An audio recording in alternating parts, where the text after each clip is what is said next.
আমরা টিভি খুলে দেখতে পেলাম যে সত্যি এবার নির্বাচন আসন্ন বোঝা যাচ্ছে, কারণ বিজেপির ভোট পাখিদের আশা একদিকে যেমন শুরু হয়েছে, আর আরেকটা দিকে কেন্দ্রীয় এজেন্সি সিবিআই, ইডি, ইনকাম ট্যাক্সের বহুদিন বাদে সেই সাপের যেমন ঘুম ভাঙে শীতকালের পর, সেরকম ঘুম ভেঙে আবার তদন্ত তদন্ত তদন্ত খেলা শুরু হয়েছে।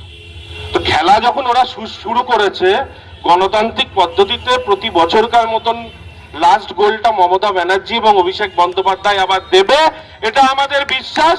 তার কারণ তৃণমূল কংগ্রেস রাস্তায় থাকে, 24টা ঘন্টা আমরা রাস্তায় দাঁড়িয়ে লড়াই আন্দোলনের মধ্যে দিয়ে এসছি।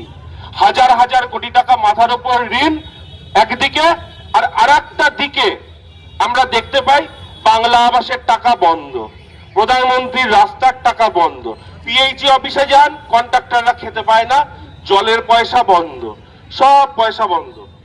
এত কিছু মাথায় নিয়েও আমাদের রাজ্যের মুখ্যমন্ত্রী মমতা বন্দ্যোপাধ্যায় এবং দলের সেনাপতি অভিষেক বন্দ্যোপাধ্যায় তাদের লড়াই সংগ্রাম করে আমাদের পাড়া আমাদের সমাধান হোক, বা পথশ্রী হোক, বা একটার পর একটা আমাদের জনমোহিনী প্রকল্প হোক, সেখানে কোনো সিপিএম, কংগ্রেস, তৃণমূল, বিজেপি রং না দেখে মানুষের পাশে 24 ঘন্টা থাকে। আর মানুষের পাশে যারা থাকে, আমাদের বিশ্বাস মানুষ তাকে আশীর্বাদ করে, দূরে ঠেলে দেয় না। বাংলার সাধারণ মানুষ বাংলা বিরোধী বিজেপিকে সবসময় যেমন রিজেক্ট করেছে, 34 বছরের অপশাসনকে যেমন ধ্বংস করেছে, তাই আমাদের বিশ্বাস আমরা আবার ঐক্যবদ্ধভাবে লড়াই করে এই বাংলার মাটিতে মামাটি মানুষের জননেত্রী মমতা বন্দ্যোপাধ্যায়ের নেতৃত্বে আবার সরকার আমরা করব। চতুর্থবারের জন্য মামাটি মানুষের সরকার আসতে চলেছে। আর তাই আমাদের কোথায় কে প্রার্থী হবে, আমাদের নির্বাচনী স্ট্র্যাটেজি কি হবে, সেই স্ট্র্যাটেজি চুরি করতে আজকে অমিত শাহ দিল্লি থেকে ইডিকে পাঠিয়েছে। ধিক্কার জানাই অমিত শাহকে, যেখানে একদিকে বাংলাদেশ হুঙ্কার দিচ্ছে, বাংলাদেশের মতন দেশ যেখানে একটার পর একটা কেন্দ্রীয় নীতিতে আমরা ব্যর্থ হচ্ছে, আন্তর্জাতিক মঞ্চে আমরা কালিমা লিপ্ত হচ্ছে কেন্দ্রীয় সরকারের জন্য, সেখানে কেন্দ্রীয় এজেন্সিগুলোকে সঠিক কাজে না লাগিয়ে যেখানে বিরোধীদের সরকার আছে তার কণ্ঠরোধ করার কাজে তাদের ব্যস্ত করে দিচ্ছে।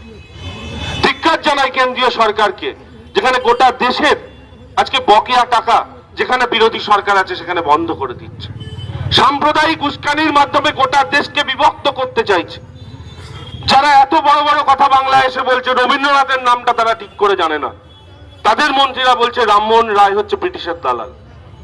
একদিকে বিদ্যাসাগরের মূর্তি ভাঙছে, একদিকে রবীন্দ্রনাথের বাংলাকে কালিমা লিপ্ত করছে, একদিকে এসআইআর এর লাইনে অমর্ত্য সেনকে দাঁড়াতে হচ্ছে, আর একটা দিকে কেন্দ্রীয় এজেন্সিকে কাজে লাগিয়ে বাংলায় ক্ষমতায় আসার একটা পেছন দরজা দিয়ে অনেকটা টুকলি করার মতন চক্রান্ত।